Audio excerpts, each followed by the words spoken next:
Welcome back to Kevin Makes Cool Things. I'm Kevin, and today I am making the Statue of Perfection from Stardew Valley. As an added bonus, because of how much I appreciate all of you watching this, I'm also going to be making the Statue of Endless Fortune. Now, some of you may be pointing out that these are both the same models, just in different colors. And those of you who have been watching the channel for a while may realize that I already have both of these paint colors from my past projects. While that's all true, I do really appreciate all of you watching these videos and giving me feedback in the comments. So I did want to go a little bit above and beyond this month, especially because this was a relatively simple project. Let's dive in and look at the design process. These are the only pictures we see of the statues. There's also a statue of true perfection, but that looks a little bit chunkier, so I'm not using it as a reference in this case. For a project like this, I can generally see two possible approaches. Option 1, I create a reference image, and then start from scratch in Blender. Option 2 is finding something existing online. Because I wasn't confident in my ability to model a bear, I decided to look on Thingiverse. I found this gummy bear model, and while it's not exactly what I need, it's a lot better than starting from scratch. I used a decimate modifier to simplify the mesh, then adjusted the limbs into the new position. I was feeling pretty good about this, and was about to start printing when I started second-guessing myself.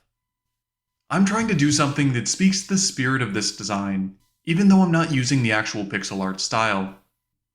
I realized what I'd made was a little too realistic, and lost a lot of the cartoonish charm of the original, so I reluctantly started over. After a bit of searching, I found this model on Thingiverse. It has the right vibe and roughly the right dimensions, although it does need some work. I decimated this so the mesh would be easier to work with, and then started rearranging things to get roughly the result I was going for. It didn't look great, and the mesh was a total mess, but it was a decent outline, which was all I needed. From here, I started creating a new mesh, tracing over the model which I had downloaded and modified. The final results are all modeled by me, but having something like this helped me get the dimensions right.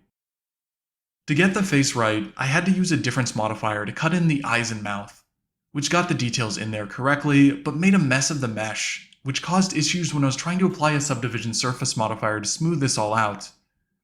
I ended up cleaning up the mesh manually, and it looked pretty good.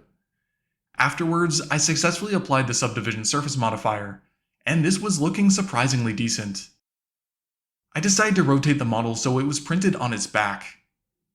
This meant more supports, but the eyes and mouth were facing upwards, which generally results in cleaner details, at least on my printer. I cleaned this model up with my Dremel tool, applied some wood filler, and then did some hand sanding. I applied some Rust-Oleum spray-on sandable primer, and then did another round of hand sanding. The spray-on primer really highlights the areas which need more work, and this looked a lot better after the second round of sanding, but in hindsight, it still wasn't enough. I really should have spent more time sanding and finishing these. The metallic paint I'm using really makes the imperfections pop, so there's not going to be a nice close-up shot this time around because it's not going to look too good. I feel like I say this on every project, but I was running low on time and had to cut some corners. I wasn't planning on modeling this from scratch 2 different times, and I also had some computer issues which caused my prints to fail. That put me behind, and I had to make up time somewhere. I think the lesson here, and really for all of my projects, is that things take way longer than you expect them to. I applied a few coats of folk art metallic paint, and these were nearly done. I finished these off with a coat of spray-on matte sealer. I probably could have gone for something glossier, since these are supposed to be metallic, but I find that the matte is already pretty shiny.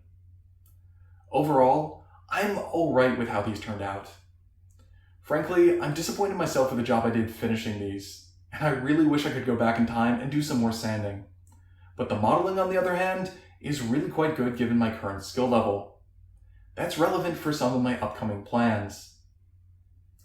A couple of years ago, I set a challenge for myself to make every dagger from solo leveling as a way to force myself to learn how to use Blender.